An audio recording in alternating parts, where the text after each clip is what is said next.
Hi folks, with Tassless Today, your pushback channel, and thank you for joining this audio, radio, no pictures live stream. In this essay, I'd like to talk about fertility rates, population decline, population increase. Why are there so many Armageddon merchants running around out there at the moment saying that population decline is going to be a disaster for the world and particularly for the wealthy West and indeed other parts of the planet? Why do others say that's not such a big deal? Why should we care? Now, the ones that are saying that population decline means, the end of the world as we know, end of the universe, and it's going to be a disaster, demographic catastrophe, all sorts of terms are used. Let's explore that because I don't necessarily see it the same way. Now, if you want some thought-provoking sort of dissertations on the subject, I can recommend a pretty wide reading list, but just for what's online at the moment.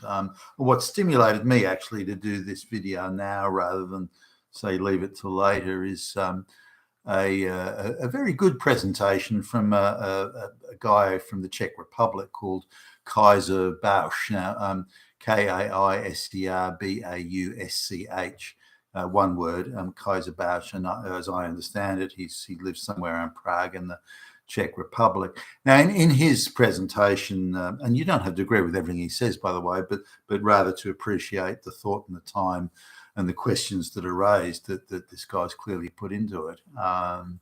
His thinking is very much that Central European type thinking, and the ghosts of the wider Germanic and the vestiges of the Austro-Hungarian Empire and the Soviet occupation and these sorts of things, the communism to capitalism, back to capitalism. These things are, these ghosts loom large in his thinking and how he thinks through the issues. But that doesn't devalue anything he said. Again, he puts a lot of work into it, raises some very good points. So I would thoroughly recommend that you have a look at Kaiser Bausch and his presentation. He's done other work, by the way, this one on demographics, but that seems to be in a statistical sort of demographic sense, it appears to be his focus in this and other videos that I've seen of his. So get over there and have a look.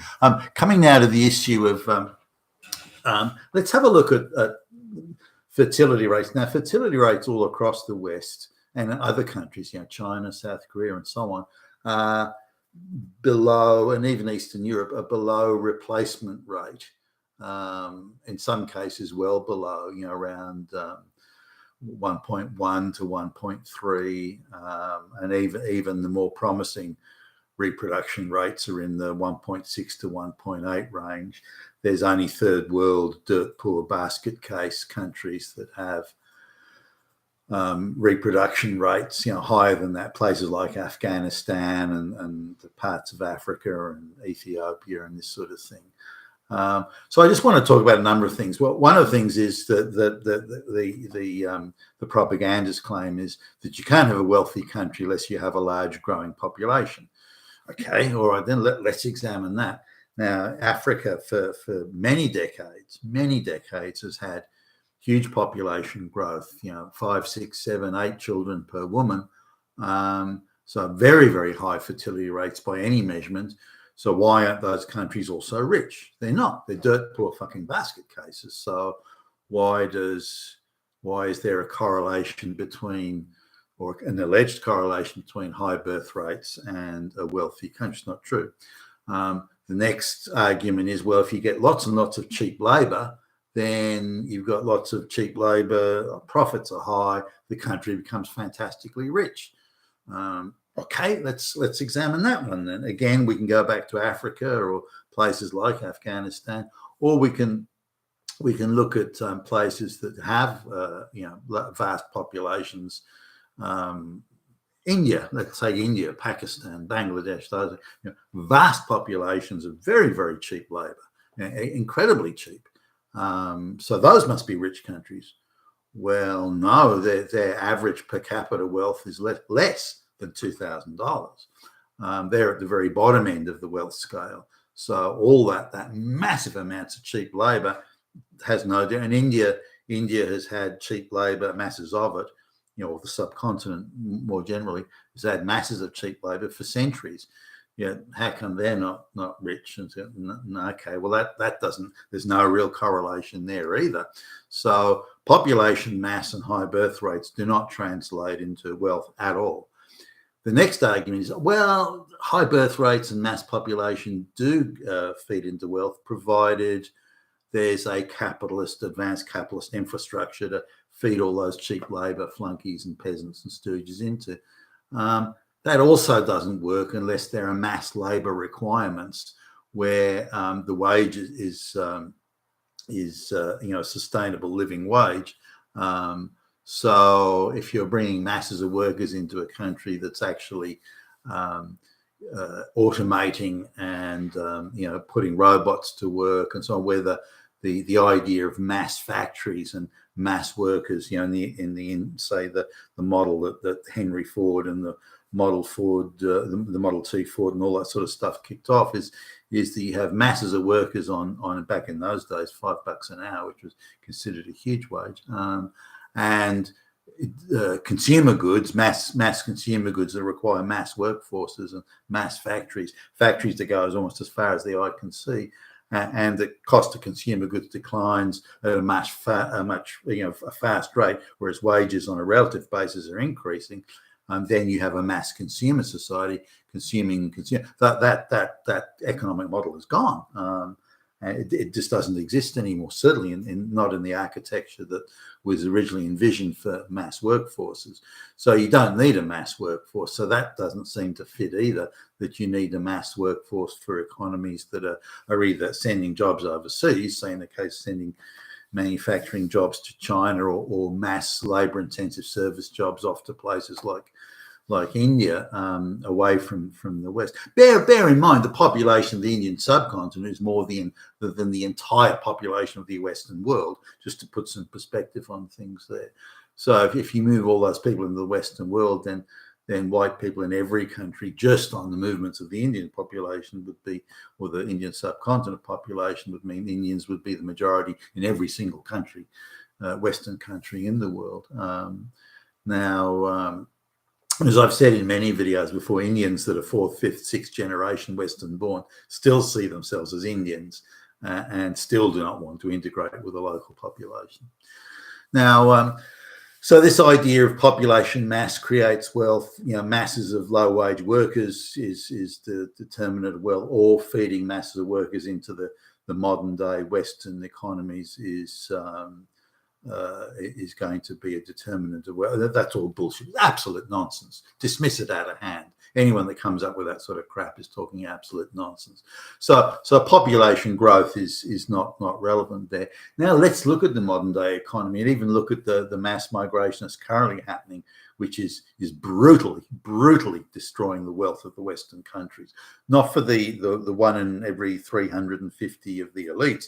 They're getting plenty richer, but for everyone else, their wealth is being destroyed on an absolute and or relative basis. So what I'm noticing today is that, and anyone that cares to look out the window will notice this, is that the mass migration that's coming to the West, they're having to, in the case of Australia as an example, the government is having to create jobs in like a socialist society that aren't needed. So, when the German economy, the West Germany and East Germany integrated after the fall of the Berlin Wall and all that sort of thing. Now, bear in mind, East and West Germany had a whole lot in common. They were right next to each other. There's no traveling kind of needed. They were right next to each other. They all spoke German. They all had the common culture, all of that sort of thing. And it still cost gazillions to integrate them, because in the socialist economy, jobs were created. Unneeded jobs were created just to make sure people were working because there's a model, everyone had to work, everybody had to consume, and in theory that's an efficient sort of economy in a way, but only if every job is productive. And if it's not productive, you're having to create jobs to artificially make sure everyone's employed and artificially ensure everyone's consuming. then the people that produce the goods don't have to produce good quality goods because it's compulsory you consume them and there's no competition. And the people that have to work because all the jobs are created don't have to be productive because everyone sort of turns up to attend. So you had, as Germans have told me, you have the situation where you have the cleanup crew in the factory. They've got one broom to sweep the floor, but 10 people in the cleaning department. So only one person at a time can use the broom. Or where you've got a delivery company delivering, I don't know, materials to a factory or something. They've got 20 people in the department, but only one truck.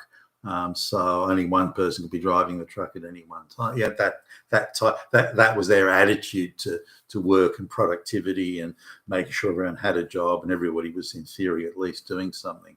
So, as the Russians used to say, we pretend to work and they pretend to pay us.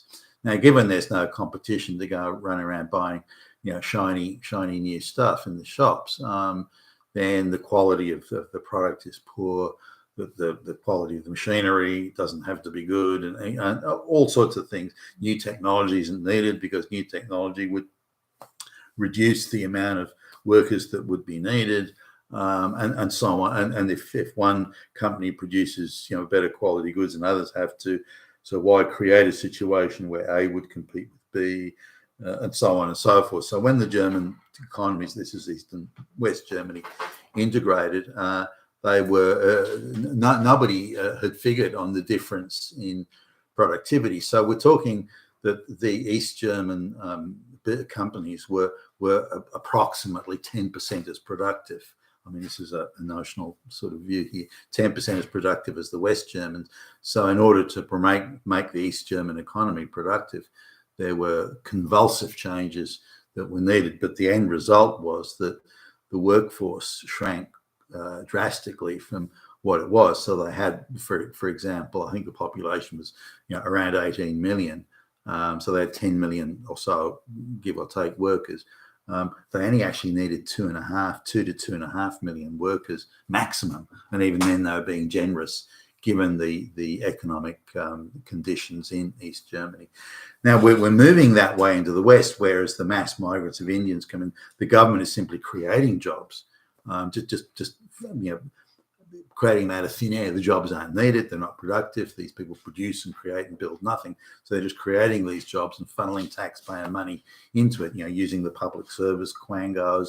And they're also leaning on the big multinational companies to say, well, we'll give you the government contracts, non-competitive bids. So you can get paid well over the odds here. Well, non-competitive bids provided you hire lots of black lesbians and give them prestigious sounding jobs. So more and more, as I get around, at least as I see in businesses that used to be nimble and they used to be full of straight, sharp, hardworking, straight white males that were really, everybody was doing something productive and worthwhile.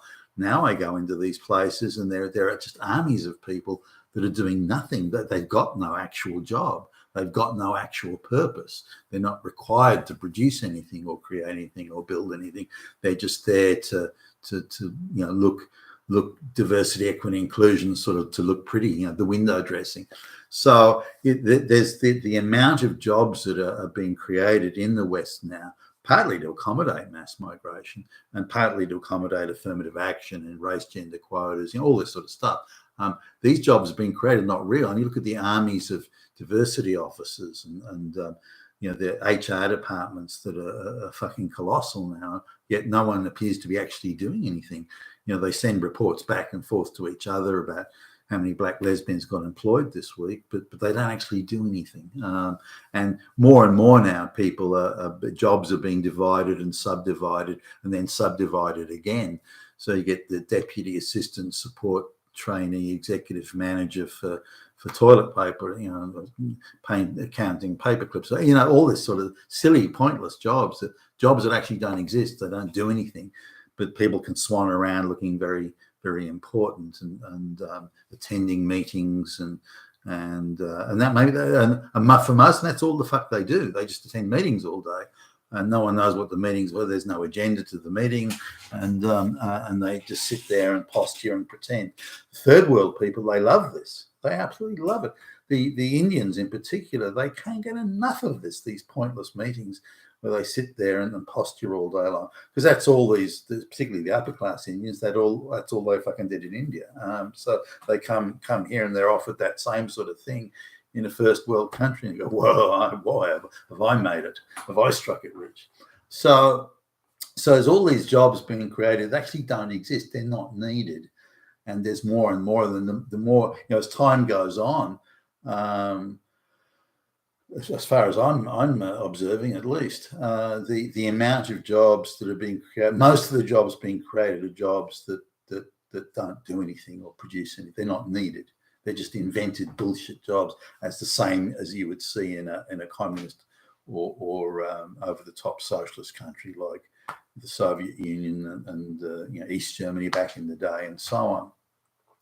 So you've got this really massively increasing number of people in the public service and in the big multinationals who aren't needed, but it's all being paid for by taxpayer dollars. It's not real. It's not a real economy. It's not a real productive economy.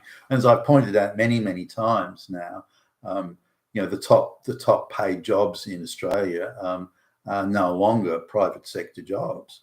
The majority of the best paid jobs in Australia are working for NGOs, working for the government, working for quangos.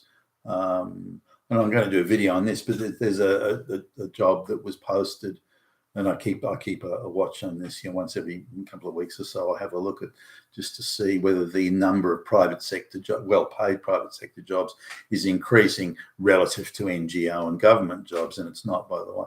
So there's a job being, and it's a head propagandist for a government department to invent propaganda to shame and belittle Australians on how racist and evil and Islamophobic and Nazi and fascist and far right they are. This is a job paid for with your tax dollars, Australian tax dollars, to tell white Australians how terrible they are and evil and bad and they're all Nazis. And the government is now openly touting for someone to take that job. Your job is to tell white people that they're all Nazis and they're all racist and they're all Islamophobes. And so, fuck. But the thing is, this job pays more than double the pay for a civil engineer, a chief engineer in charge of building a bridge.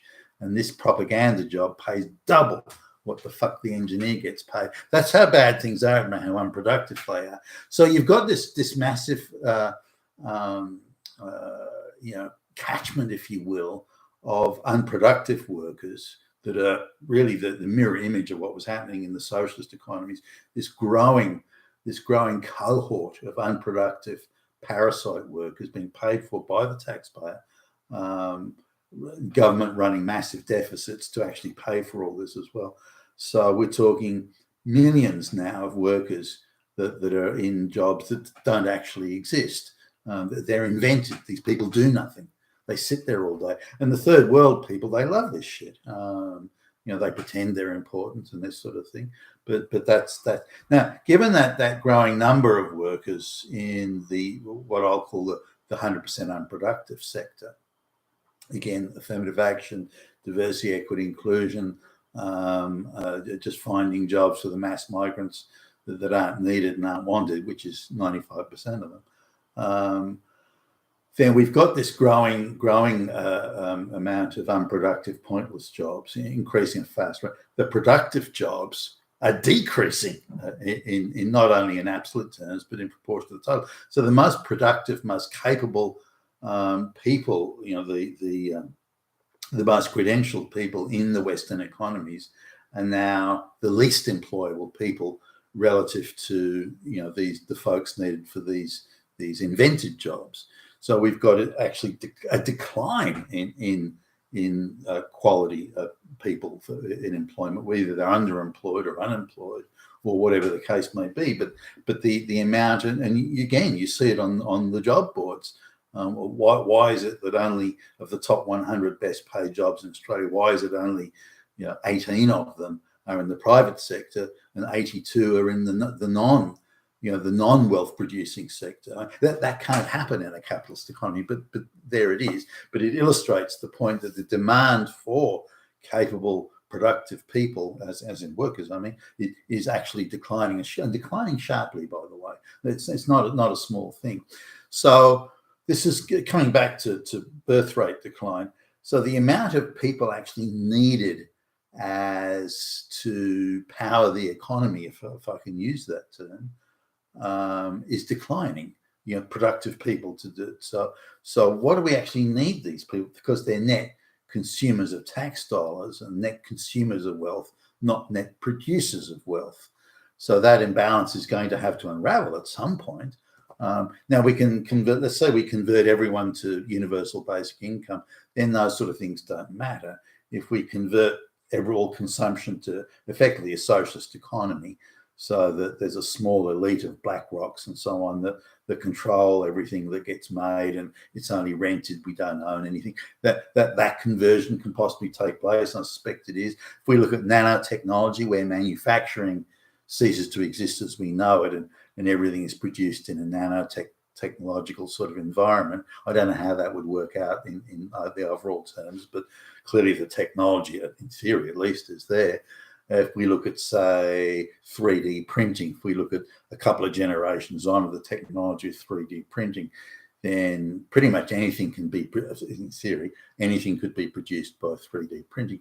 If we look at issues of, say, medical care, particularly with, say, aged care, where, and the Japanese are leading the way on this, where the a lot of, not all, but a lot of the medical care, particularly the day-to-day support for people who are partially or mostly disabled, then robots can do all sorts of things, prepare food and deliver it, and help somebody get to the bathroom, or things like that sort of help that's needed, and so the amount of actual workers, even in low wage jobs, is going to, or could be, considerably reduced. And the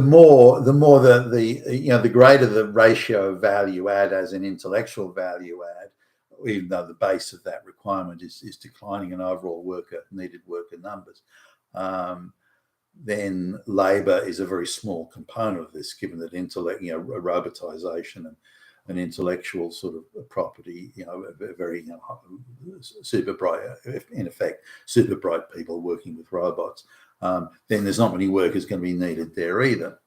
So the number of workers needed can be, it could even be done now, could be severely reduced. So if the population falls by, for example, population falls by 20%, well, best I can tell is more than half the workers already in the population of Australia, they're not needed. They're superfluous to requirements. Half the workers could do the same amount of work. Just to illustrate the point, if you look at, say, when Elon Musk took over Twitter, he got fired 80% odd of the workforce, and yet the productivity and the output, if anything, has been increased. What were those people doing? What the fuck? 80% of the workforce can be got rid of, and you see no difference. In fact, productivity and performance increases, and yet 80% of the workforce are gone. What were these people doing, for goodness sakes? And this is really, that's if you like, a metaphor for the much of the Western economies, and I would argue in Australia at the moment, that the majority of people aren't doing anything. They're just parasites. Policies and work is being invented to give these people something to do, and all they do is make a nuisance of themselves, and all people do is run around in circles and go back and forth and go from left to right and back to front, and this all passes for productivity now. And the amount of people, certainly, that I deal with who haven't got a clue what they're doing in the jobs they have. Not even a fucking basic clue, and yet there they are sitting there, and some of them pulling down pretty substantial salaries when they don't know the difference between night and day. It's in many ways very sad, because I remember the days when, within my lifetime, not that long ago, when working productively was a basic requirement of your job description. Now it's not. So really, all these work is not needed, and a lot of the low-paid service type personnel, say they cut sandwiches, or they work in retirement homes, these sorts of things. They're not needed, and they're incompetent and incapable of doing their jobs anyway. And the jobs that so many people have is only because of race and gender and affirmative action type quotas. So they're not capable of doing their jobs, given so many people now being passed through university and being ticked off as, yep, you're credentialed, you've got that bit of paper, when in fact all they did was run around a university waving placards about climate change or something. So really, if the population of Australia was cut in half tomorrow, I don't think it would really make any difference. Even if it was like equally in every age category, rather than just only people over the age of 50 or so, or under the age of this or that. If the population was cut in half, assuming every age category reduced by 50%, I don't think it would make any difference, because so many of the jobs are invented. So many of the people in jobs are utterly, absolutely incompetent, nor can they be judged or if you use the wrong language, you can be fired on the spot.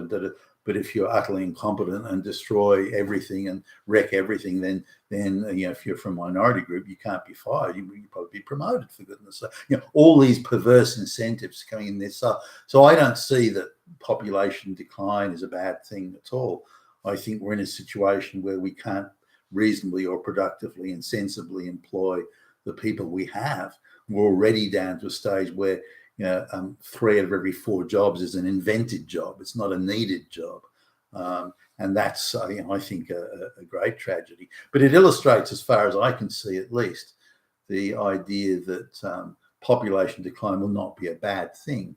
This brings me to the last point now of an intrinsic level needed. Like, you still need a minimum level in a population for things to run. If your whole country has an entire population of one, that one person can't know everything. They can't sort of grow the food and make the clothes and drive the truck to deliver the. They can't do everything. So you still need a certain amount of people.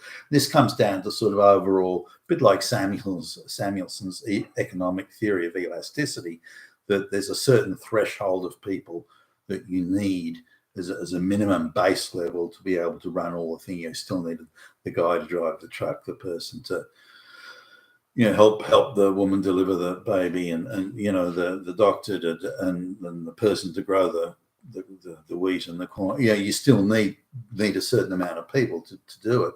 Now, beyond that, and remember, we've got an intersecting sort of point here of the amount of people that there are intersecting with technological advancement that is reducing the amount of people needed to do many jobs. The impact, again, of nanotechnology, 3D printing, robotization, and so on, increasing automation in the whatever factories remain, and the like.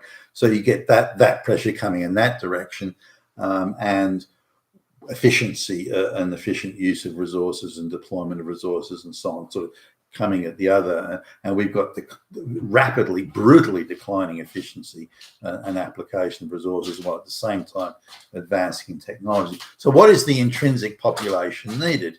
So, say the intrinsic population needed of the British Isles may be somewhere between 32 and 40 million, for example.